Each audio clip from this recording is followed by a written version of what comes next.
Hi, Spark Festival. This is super exciting. Thank you for giving me the opportunity to present to you on what makes good remote companies work and why you should consider going fully remote. My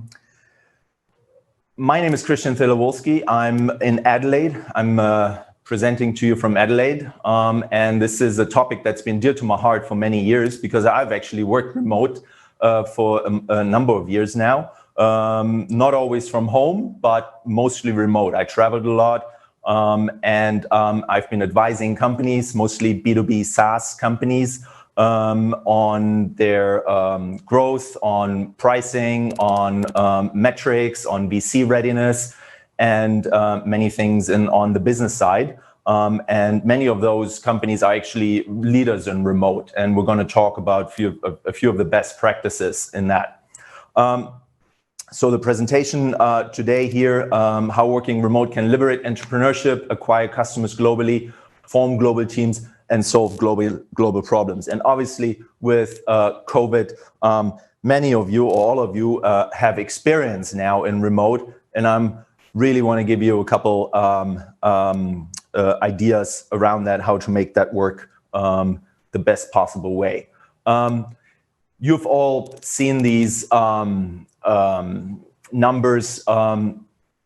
Remote is here to stay. It's a mega trend. It's a secular trend. It will not go away. Anyone who thinks that we're going to go back to normal, whatever that is or was, is probably wrong. Will the world completely shift to remote? That's very doubtful either. A lot of people are longing to go back to the way it used to be. But we've seen, some of these comments from the leading US tech companies that their remote workforce is going to stay, and maybe they're actually going fully remote. Zoom is worth more than a bunch of S&P 500 companies combined, and it just keeps going through the roof. US e-commerce penetration went from 16% to 27% in 8 weeks of COVID lockdown. So that is something that is very hard to undo.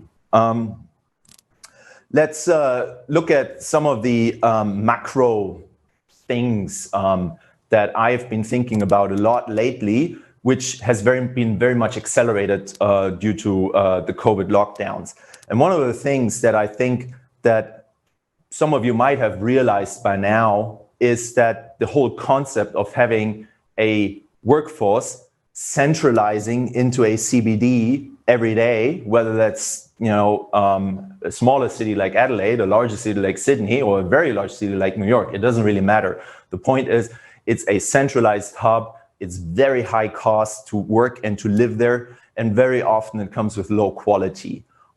Whereas working remote, whether that's suburban or even very remote, as in the countryside, is a very decentralized approach. And as you know, decentralization comes very often with a whole lot more resilience to the systemic view. It comes with lower cost and higher quality of life. Office culture very often is an ad hoc culture. It's like, let's just get together for a meeting quickly and talk about something. Whereas remote culture is very much a planned culture. You're setting yourself up on whether it's a weekly view or a monthly view on your meetings. You work with Calendly and all these tools to get things planned out as opposed to making it ad hoc. Office culture very often is synchronous work. We all work together on a topic. We meet, we go into a meeting, we talk about a subject that no one's ever heard of before, and then we talk about the aspects of that topic that we're talking about. Whereas remote work very often is asynchronous work, which means we work together on a document, we work asynchronously on it, and then we just meet for decision-making processes. Office is very much a culture that is based around working with colleagues and bosses. It very much evolves around, having after-hours drinks and things like that. It very much defines a generation of knowledge workers and office workers that had to spend a lot of time in the office in order to advance. And this is probably also one of the reasons why management teams look the way they do look, which is very often the ones who spend a lot of time in the office and then also in the after office hours. Remote work is a lot more time with family and friends, very much focused on compressing your work hours into a defined time frame. And we'll talk briefly about why a lot of remote workers have been suffering from this blending of their work and life or free time balance, which many haven't been able to adjust. Very simple things, but that come down to the economics of our culture and how we, our carbon footprint, for example. Suburban families have very often 2 cars. One person goes to the office in the morning and the other one takes the kids to school. You don't need that if you work from home. You can move to just having 1 car or maybe even no car. Very often in office-based environments, we have people who have a lot of, who go to a lot of conferences, a lot of business travel, a lot of meetups, and these meetings they're not very meaningful because we're used to them.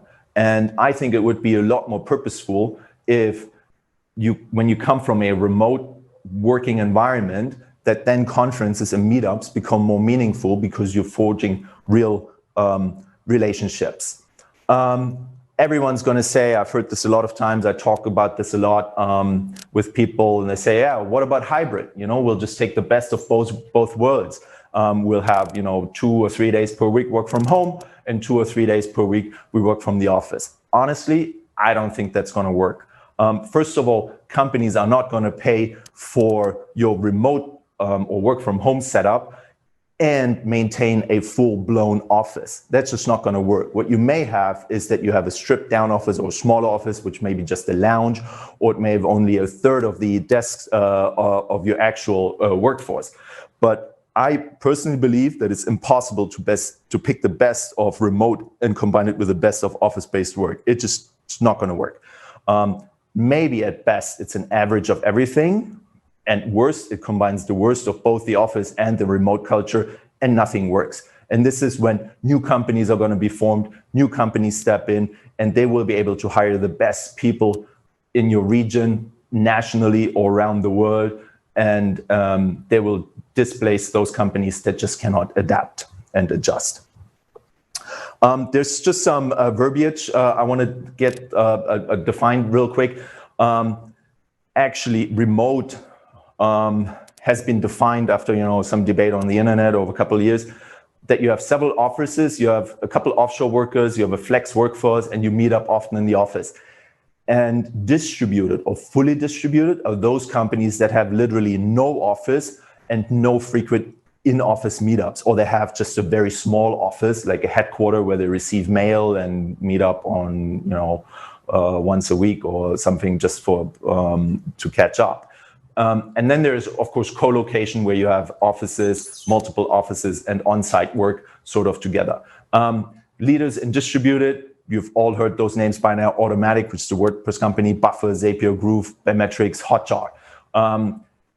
Frankly, I and others often use the word remote because even when we mean fully distributed, just because we like it better.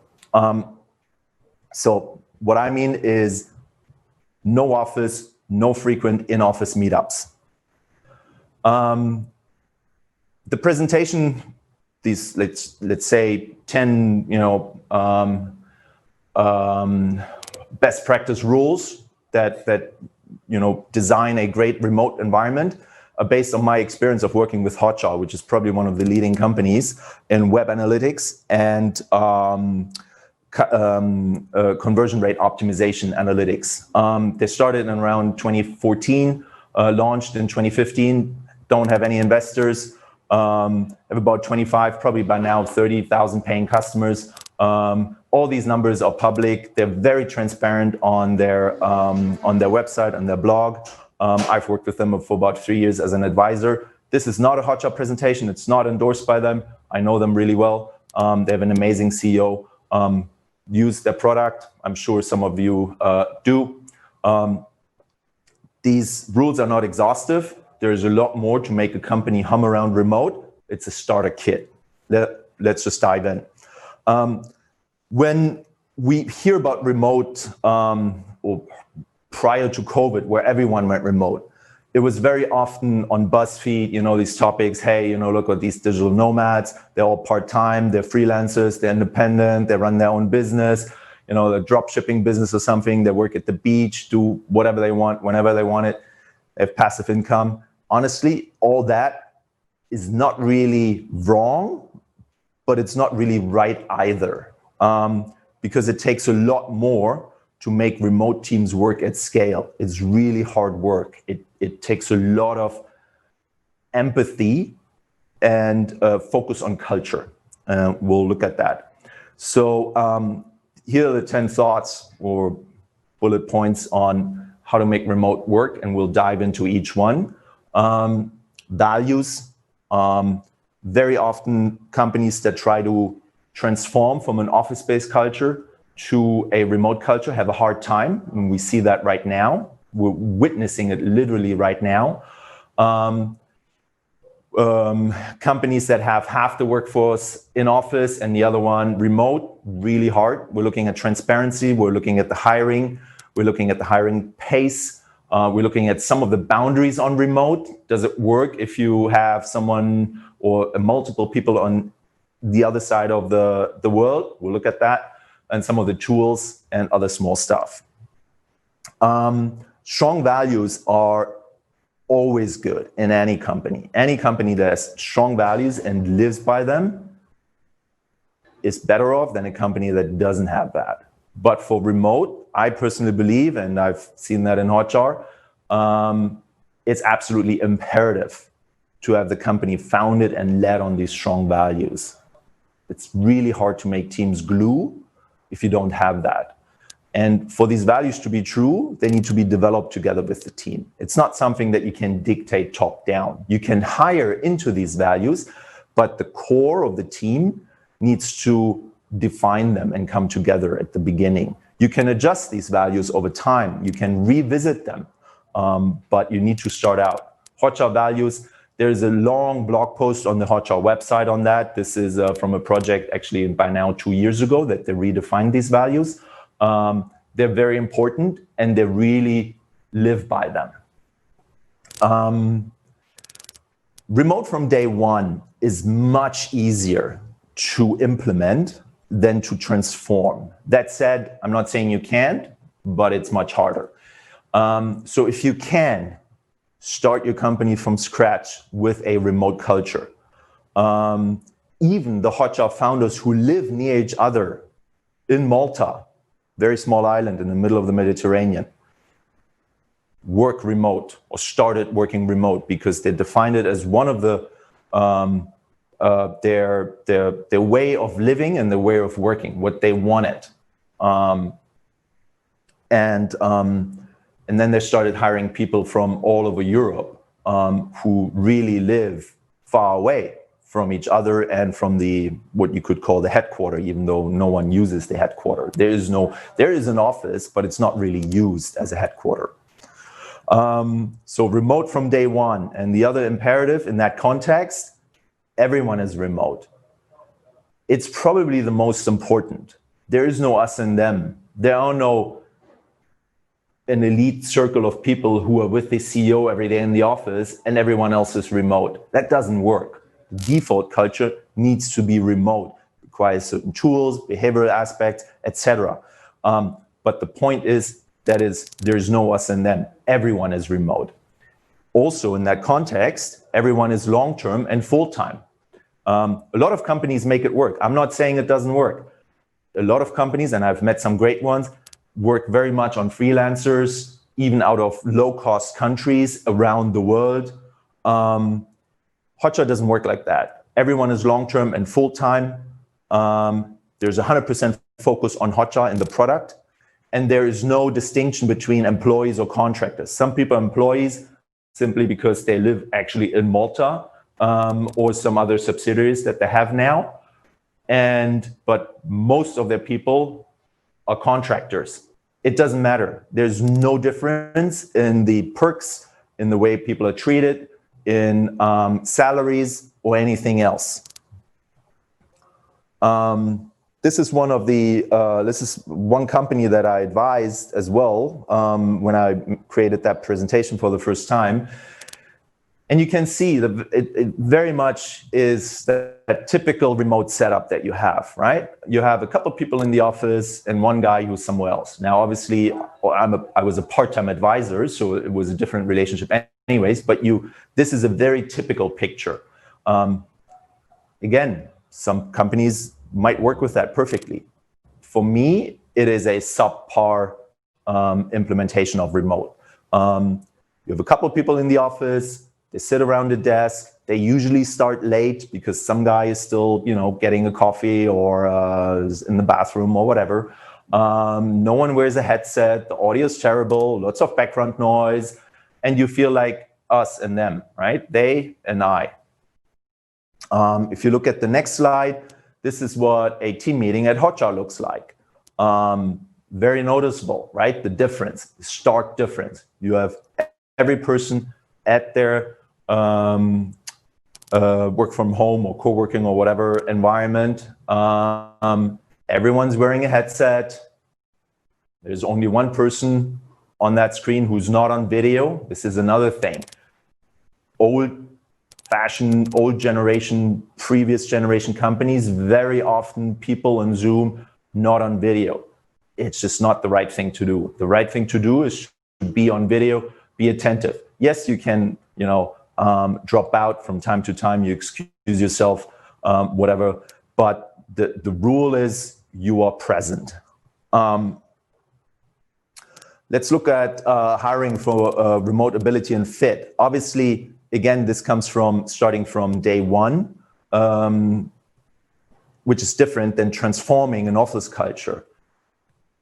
If you hire people that want to work remote and that can work remote, you already have a pretty good situation or a pretty good outcome. Obviously, you also need to hire for culture and skill, right?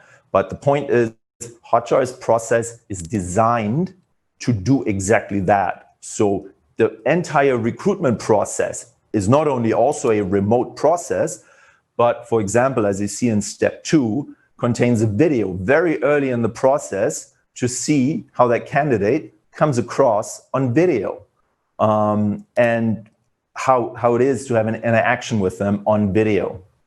The task in step 4 is very much a task that requires candidates to solve an actual piece of work that is a relevant piece of work, and they're paid for that because we appreciate and value everyone's time, which can be spread out over multiple days in case they have other engagements. People are admitted to Slack and given access to certain channels in order to see how they communicate with the team, how they ask questions, when they ask questions, etc. Basically, the full interaction is taken into consideration. So if you take all that together, wanting to work remote, able to work remote, which is two different things. Not everyone, can actually work remote, that wants to work remote. Skill and culture fit. If you take all that, you actually have, a Venn diagram that is a very small amount of people that fit that selection criteria. Perks help. Hotjar has a lot of applications, but it's not the only thing that makes this work. So they have a proper home office budget to set up your home office. They have a holiday budget, work together budget. I'll talk about that in a minute. And a bunch of other perks that are frankly pretty amazing for someone who typically works as a contractor or consultant. Again, 100%. And there's no distinction between an employee and a contractor. The hiring pace, something I personally have witnessed a few times as having worked in venture capital for a couple of years. These VC-backed companies often hire very fast. They grow fast with that. That's great. very often, frankly, it's also a recipe for disaster, and they need to adjust on the fly. Culture and also manage that renewal process in the company can lead to a high degree of discontent. Personally, I like that slower hiring pace. Hotjar hired for the longest time just about 2 people per month out of a huge funnel. It is very important for people, for new team members, to be able to absorb culture that is not changing too fast, because otherwise you don't have a culture, right? And it is very important for the existing team to absorb these new employees and also make them productive, and to welcome them. And when you welcome, 30 people per month, doesn't really work. So Hotjar now has about 85 employees slash contractors, and they've a little bit stepped up the hiring pace. But in general, we're still talking about a relatively slow hiring process. Productivity needs to be maintained, or better yet, improved. That's an obvious. And again, I personally believe that if you hire slower at that point, you're actually better off in the long run. Transparency is a huge thing. I've met some amazing companies that were very good in terms of financial performance for their founders, also employees and their investors. But they had a terrible culture around transparency. There was a lot of secrecy. There was a lot of people didn't know what was going on, even though the companies was performing well. And usually it gets worse when companies don't perform well, when something doesn't work out, whatever it is, that usually gets even tighter and narrower. For remote and distributed companies, I believe is absolutely essential. And so in Hotjar, for the monthly reporting planning sessions, we had them made accessible to anyone in the company. And you could clearly tell when people joined the company, they were a lot more interested in this, and they dialed into almost every call. And then over time, people started following that less and less, because they realized that there was an honest, massive transparency in the company. It was not fake, and it was not something that was just a lip service. In addition to that, which is less about a monthly reporting or planning, extremely well documentation, any process in the company, whether it's hiring, onboarding, culture, value, expectations, whatever, extremely well documentation. You will need to reuse these documents all the time. So it is much better to have this in a document rather than a Zoom call with a new employee where they need to write down everything, right?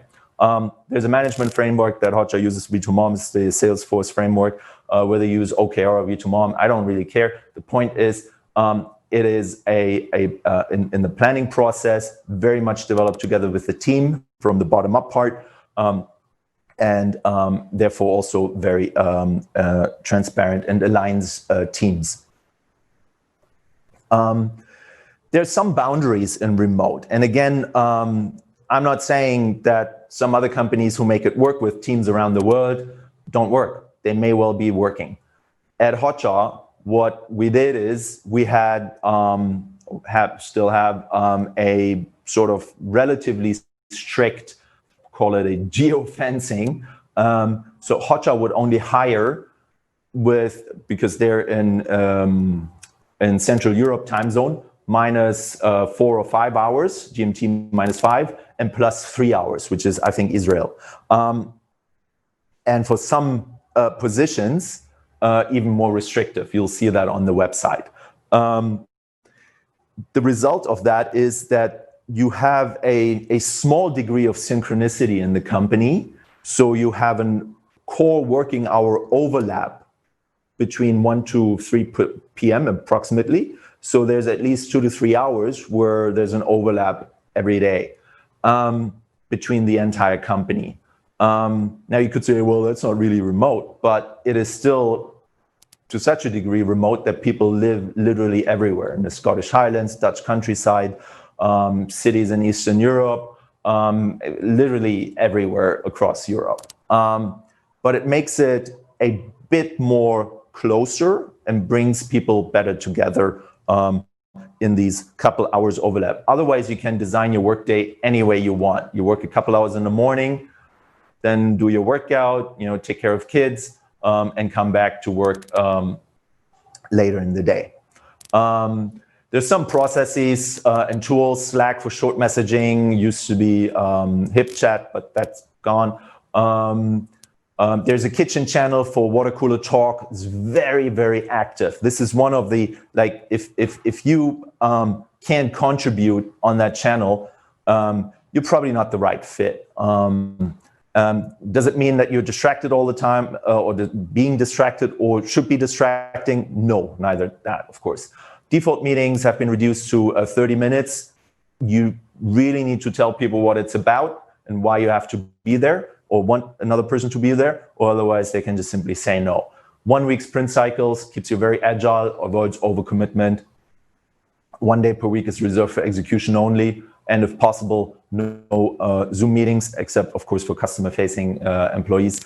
Lots of employee satisfaction and feedback tools, weekly demos, monthly bonfires, virtual coffee chats, all these things in order to get people active and socializing them and making sure that people, even across team, meet, talk to each other, understand each other, know each other, and know and appreciate each other. All this in a remote company requires a lot of experimentation and optimization. This is never complete, never at a final stage. Let's speed up.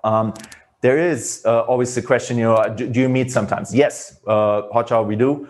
Twice a year for company meetups, 1 summer meetup, 1 winter meetup.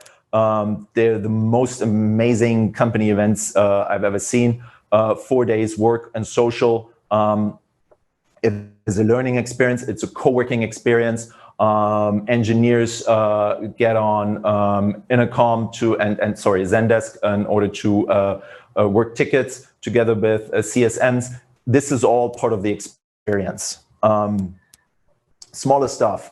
There's a work together budget. So you could go meet a coworker in their city, travel there for a couple of days, work together for a few days. There's no formation of cliques or anything. This has to be transparent. This has to be announced. And if I want to join in to that, because I've never been to Amsterdam, then great, come along. There's no discrimination in salary versus cost of living. It's probably one of the things that's the most heated debate on remote is around, what about cost optimization for the employer? Hotjar, just like a couple other companies, going the exact opposite and saying there's no discrimination. You can live where you want. They're not the best paying company in the industry, but one reason why they're loved is because there is no discrimination in salary versus cost of living. When you join the company, you introduce yourself, 10 facts about me on the Slack kitchen channel. It's such a simple thing, and yet, not everyone does it. Share your home office setup, geek out over gadgets, fall in love with your coworker's puppy, whatever, always use a headset. It's still not obvious. Avoid interrupting others, and again, most importantly, probably think around what it means to be working asynchronous and planned versus verbal and ad hoc. This is something that I think is probably one of the largest cultural changes for probably also older office-based employees. I personally believe in remote. It avoids the commute. I would hate to spend every morning an hour in my car, or even half an hour, or on the bus. I do it sometimes, and I'm okay with that. But every day, I think it kills time. It's a huge cost. It's a huge inconvenience. I want to go for a jog in the middle of the day. There are no distractions. You can focus on your work and then enjoy your free time. Regional living avoids high-cost urban centers. Work where you live. You could even then go as far as buying an RV and living out of a camper and travel around if you got your connectivity set up.